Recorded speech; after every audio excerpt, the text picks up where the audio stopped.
نہیں سر، جتنی تصویریں ملی ہیں ان میں چہرہ واضح نہیں ہو رہا اس لڑکی کا. میرے خیال سے وہ گولڈ ڈگر تھی جو زاویار سر کے پیسوں کی وجہ سے ان کے ساتھ تھی، اور شادی کا سنتے ہی اسے اپنا کام خراب ہوتا محسوس ہوا. قاسم نے اپنی رائے کا اظہار کیا. اصغر نے آنکھیں کھولتے سامنے دیکھا. ڈاکٹرز اس کے بھائی کے گرد جمع تھے. 24 گھنٹے ہونے کو آئے تھے. ابھی تک اسے کچھ نہیں بتایا گیا تھا اس کے بھائی کے بارے میں، اس کے بھائی کے بارے میں جسے ذرا سا کانٹا چپ جانے پہ وہ ہنگامہ کھڑا کر دیتا تھا.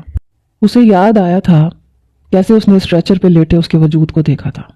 وہ مکمل خون سے تر تھا. اس کی بند آنکھیں اصغر کے وجود کو 100 ٹکڑوں میں توڑ گئی تھیں. سر، کیا پولیس کو شامل کرنا ہے اس مسئلے میں؟ قاسم نے اسے خاموش دیکھتے پوچھا. نہیں، میں خود دیکھوں گا اس مسئلے کو.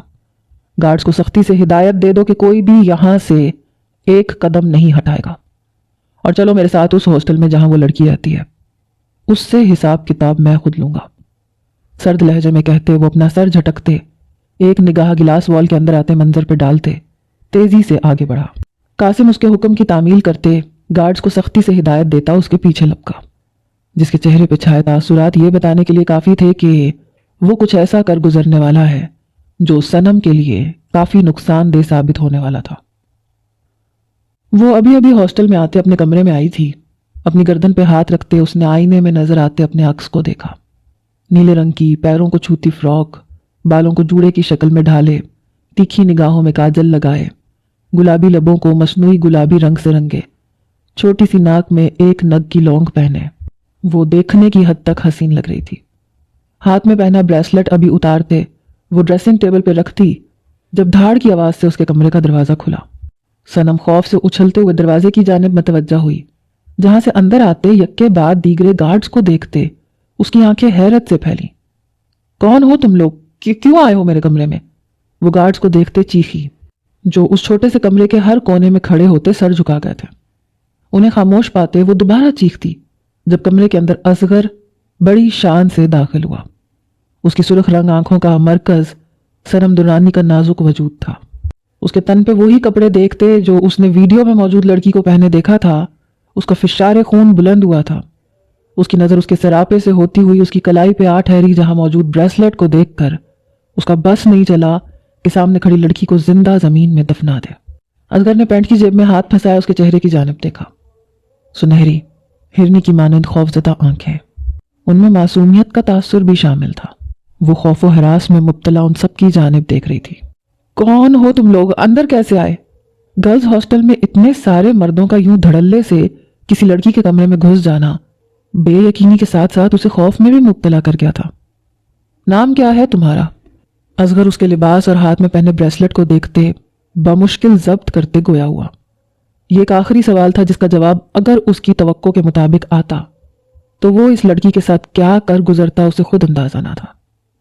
سنم نام ہے میرا، پر آپ لوگ ہیں کون اور یہاں اس طرح کیوں آئے ہیں؟ آپ کو کوئی کام ہے تو آپ وارڈن سے بات کریں. خوف سے اس کا دل سوکھے پتے کی مانند کانپ رہا تھا. اس نے اصغر کی جانب دیکھتے اپنے کانپتے لہجے پر قابو پاتے کہا. اس شخص کی خود پہ گڑی نظریں اور ان میں تیرتی نفرت اسے ٹھٹکنے پہ مجبور کر گئی تھی. اصغر نے طنزیہ مسکراتے ہوئے سر کو خم دیتے اس کی جانب قدم بڑھائے. صنم اسے اپنی جانب بڑھتا دیکھ پیچھے کی جانب قدم بڑھا گئی. اس کے ایک قدم پیچھے لیتے ہی اس کی کمر ڈریسنگ ٹیبل سے ٹکرائی. مس صنم، زاویار کو تو آپ جانتی ہوں گی، میں اس کا بھائی ہوں اصغر. یہاں خاص طور پر آپ سے ملنے کے لیے آیا ہوں. صنم سے ایک قدم کی دوری پہ کھڑے ہوتے وہ تحمل سے گویا ہوا. آنکھوں میں آگ سی تپش تھی جبکہ لہجہ قدرے نرم تھا. میں نہیں جانتی کسی زاویار کو. اگر آپ کو کوئی بات کرنی ہے تو وارڈن سے اجازت لیں. اس طرح کسی کے کمرے میں گھس جانا ادب کے خلاف ہوتا ہے. نفی میں سر ہلاتے وہ اسے مہذب طریقہ بھی سمجھا گئی، جبکہ اصغر کی اب برداشت ختم ہوئی تھی. چیل کی طرح اس پہ جھپٹتے وہ اس کی تھوڑی جکڑ گیا. کسی کو پیار کے جھوٹے جھال میں پھنساتے اسے زندگی اور موت کے منہ میں دھکیل دینا، اس کے بعد اسے پہچاننے سے انکار کر دینا، یہ ادب کے کون سے قانون میں آتا ہے لڑکی؟ اس کی تھوڑی پہ گرفت سخت کیے وہ غرایا. صنم اس کی جسارت پہ حیرت سے آنکھیں پھاڑے اس کی جانب دیکھنے لگی. تھوڑی پر اس کی سخت گرفت کے سبب اس کی آنکھوں میں نمی نے اپنی جگہ بنائی، جبکہ اس کی بات اسے تقریباً جھنجھوڑ گئی تھی. اس نے کس سے پیار کا جھوٹا ناٹک کیا کسے موت کے منہ میں دھکیلا؟ میں نے کسی کو نہیں مارا، چھوڑو مجھے۔ اصغر کے سینے سے شرٹ مٹھیوں میں جکڑے وہ بمشکل کہتے اسے خود سے دور کرنے کی صحیح کرنے لگی۔ جھوٹ مت بولو ورنہ یہیں زمین میں گاڑ دوں گا۔ قاسم ویڈیو دکھاؤ۔ اس کی تھوڑی اپنی گرفت سے آزاد کرتے وہ قاسم کی جانب ہاتھ بڑھاتے دھاڑا۔ صنم کو اپنے جبڑے میں درد کی ٹیسیں ابھرتی ہوئی محسوس ہوئیں۔ آنسوؤں سے بھری نگاہوں سے اس نے اصغر کی جانب دیکھا جو ہاتھ میں فون تھامے اس کے نزدیک آتے اس کے بال گدی سے جکڑے اس کی نظروں کے سامنے موبائل اسکرین کر گیا۔ جہاں چلتی ویڈیو دیکھتے صنم کا سانس سوکھا۔ ویڈیو میں وہ نہیں تھی، اس کی روم میٹ صنم تھی جو اس کا لباس پہنے اپنے بوائے فرینڈ سے ملنے گئی تھی، اور بدقسمتی سے وہی لباس وہ آج اپنی یونی کے فنکشن میں پہن گئی تھی۔ اب یہ مت کہنا کہ یہ تم نہیں ہو۔ اصغر موبائل قاسم کی جانب پھینکتے صنم کا چہرہ اپنے قریب کرتے پھنکارا۔ یہ میں نہیں ہوں، یہ میری روم میٹ ہے، وہ میرا لباس پہن گئی تھی اپنے بوائے فرینڈ سے ملنے کے لیے۔ وہ اپنی پچھلی گردن سے اٹھتا درد برداشت کرتے بھرائی آواز میں گویا ہوئی۔ بے ساختہ اس کے نازک ہاتھوں نے اصغر کی شرٹ کو مٹھیوں میں جکڑا تھا۔ اصغر نے جبڑے بھینچے اس کی جانب دیکھا۔ تمہیں لگتا ہے تم یوں بنا سر پیر کے بہانے بناتے بچ جاؤ گی تو تم غلطی پہ ہو لڑکی۔ تم نے جس شخص کے ساتھ مکروہ کھیل کھیلا ہے وہ میرا بھائی ہے، اصغر خان کا بھائی، اس کی جان جو تمہاری وجہ سے ہسپتال کے بیڈ پہ لیٹا زندگی اور موت سے لڑا ہے۔ تمہیں میں کسی قیمت پہ نہیں چھوڑوں گا۔ تمہیں میرے بھائی کے ساتھ کی گئی ہر زیادتی کا حساب دینا ہوگا۔ صنم کی بات پر وہ تحش سے پاگل ہوتے گراتے ہوئے کہتے اس کے بالوں کو جھٹکا دے گیا۔ صنم کے لبوں سے درد کے باعث سسکی برآمد ہوئی۔ اس شخص کا لہجہ، اس کی آنکھیں اسے خوف میں مبتلا کر رہی تھیں۔ پلیز یقین کرو میرا، میں تمہارے بھائی کو نہیں جانتی۔ صنم میری روم میٹ کا نام بھی ہے۔ یہ لباس وہ پہن کے گئی تھی اپنے بوائے فرینڈ سے ملاقات کے وقت، اور بریسلٹ وہ جاتے جاتے مجھے دے کے گئی ہے۔ یقین کرو میرا، میں نہیں جانتی تمہارے بھائی کو۔ وہ بھرائی آواز میں کہتے رو پڑی۔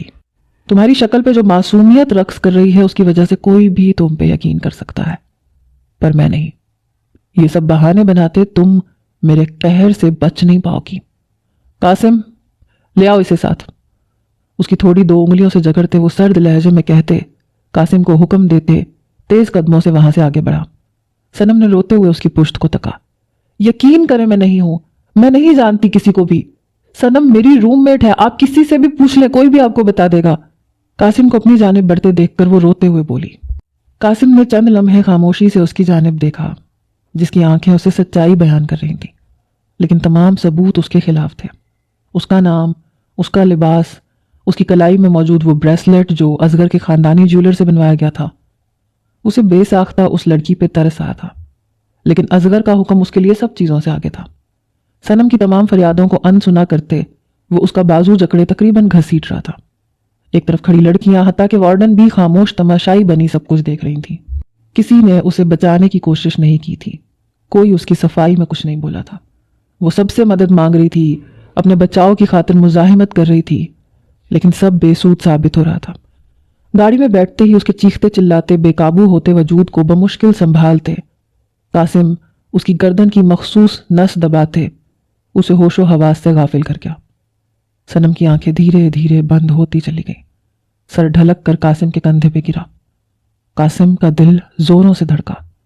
ایک نظر بیک مرر سے خود کی جانب دیکھتے، اصغر کی خون خوار نگاہوں میں دیکھتے وہ تیزی سے صنم کا سر سیٹ پہ رکھتے گاڑی سے اترتا چلا گیا۔ اس کے اترتے ہی ڈرائیور نے گاڑی آگے بڑھائی۔ قاسم نے لب بھینچے اپنی گاڑی سٹارٹ کرتے اصغر کی گاڑی کی تقلید میں بڑھائی، جبکہ اصغر خون آلود نگاہیں بیک مرر سے صنم کے وجود پر گاڑے اپنے لبوں پر اپنے ہاتھ کی مٹھی بنائے رہ گیا تھا۔ گاڑی کراچی کے پوش علاقے میں تعمیر ایک مینشن کے پورچ میں رکی۔ گاڑی کے رکتے ہی اصغر باہر نکلتے پچھلی سیٹ کا دروازہ کھولے، صنم کے پھولوں سے نازک وجود کو باہوں میں اٹھائے اسپاٹ چہرہ لیے اندر کی جانب بڑھا۔ اس کا پہلا قدم مینشن میں رکھتے ہی تمام ملازمین الرٹ ہوتے سر جھکائے ایک قطار میں کھڑے ہو چکے تھے۔ وہ ان سب کو نظر انداز کرتے صنم کو لیے ایک کمرے میں داخل ہوتے۔ اس کے بے ہوش وجود کو بے دردی سے بیڈ پہ لٹا گیا تھا۔ اس کے چہرے کی جانب نفرت انگیز نگاہوں سے دیکھتے وہ تیزی سے باہر نکلا۔ اسے ہسپتال جانا تھا۔ جب تک زاویار کو ہوش نہیں آ جاتا تب تک اس کی جان سولی پر لٹکتی رہتی۔ قاسم بی جان کو ان سب کے بارے میں علم نہیں ہونا چاہیے۔ ان کی طبیعت ٹھیک نہیں رہتی میں نہیں چاہتا وہ کسی صدمے کا شکار ہوں۔ کمرے سے باہر نکلتے وہ لاؤنج میں کھڑے قاسم سے مخاطب ہوا۔ جی سر، قاسم نے اس بات میں سر ہلایا۔ اس لڑکی کے کمرے کے باہر گارڈز تعینات کرو، کھانا بھجوا دینا، میں نہیں چاہتا میری دی جانے والی سزا سے پہلے وہ اپنی سانس سے گنوائے۔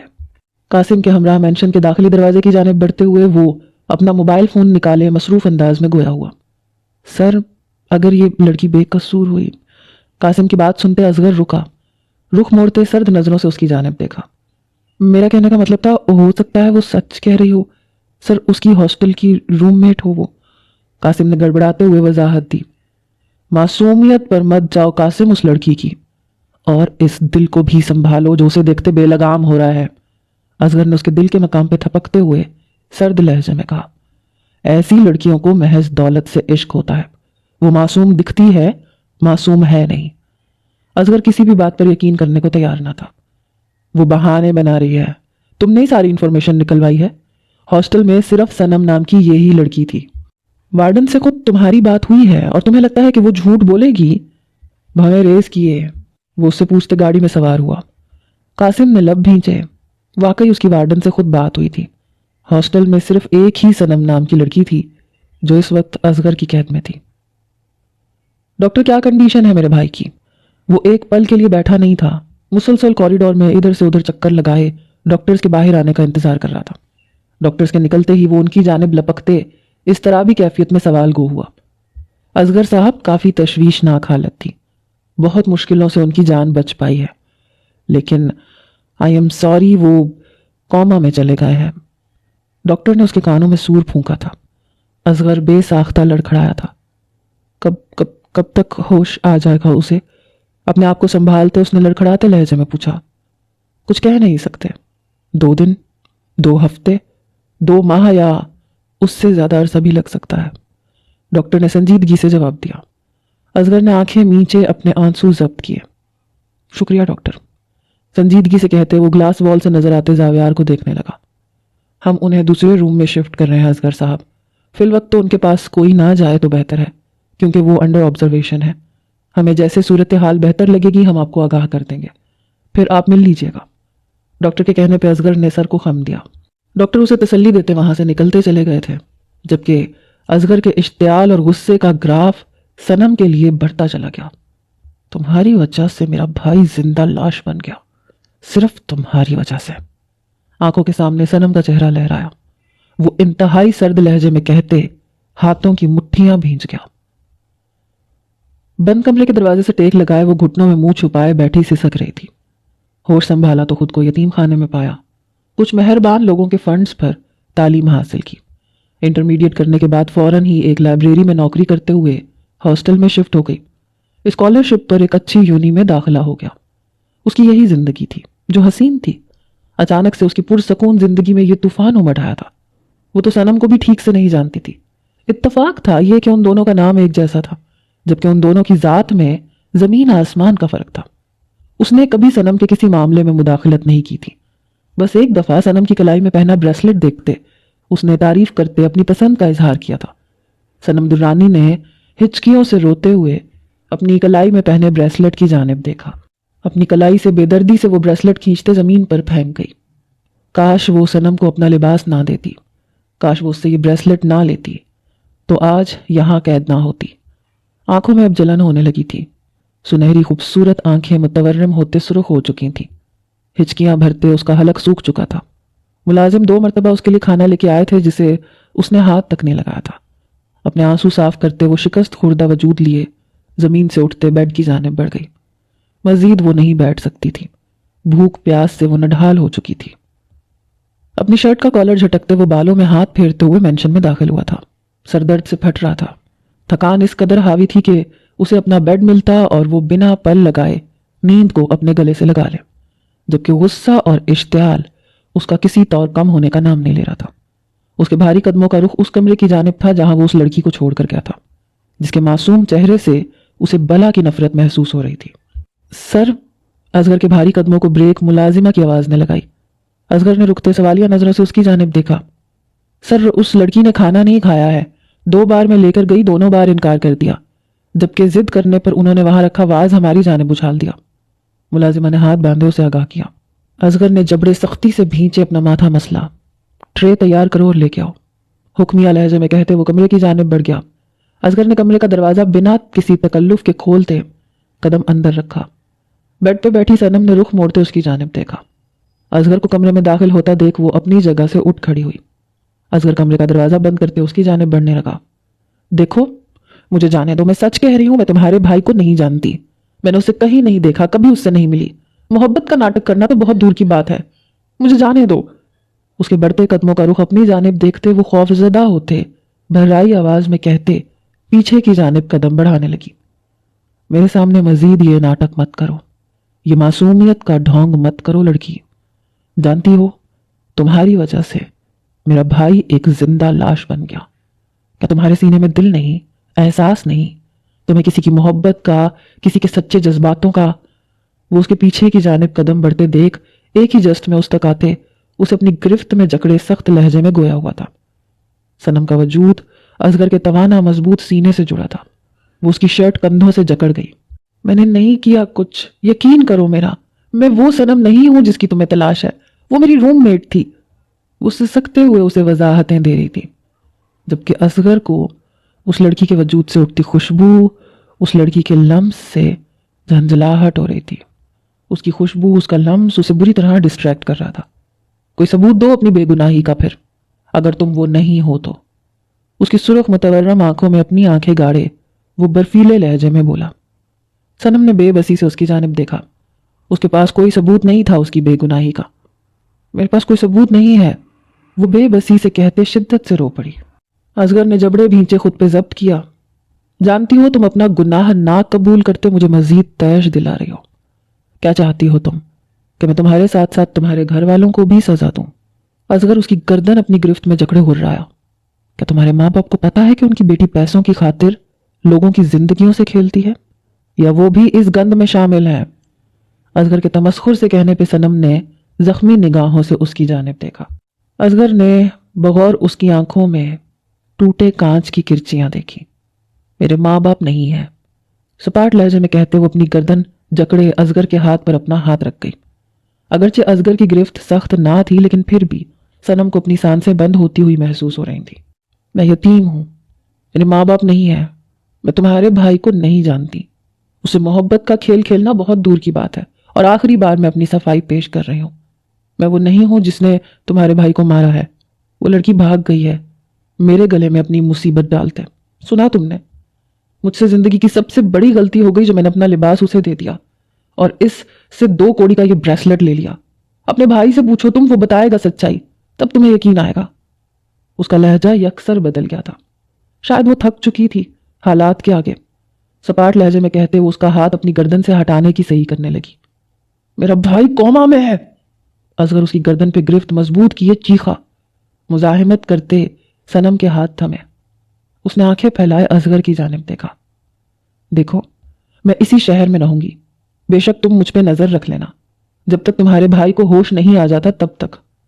اسے ہوش آ جائے گا، وہی میری بے گناہی کا ثبوت دے دے گا، لیکن مجھے یہاں سے جانے دو۔ صنم کا لہجہ سنجیدہ اور فریادی ہوا۔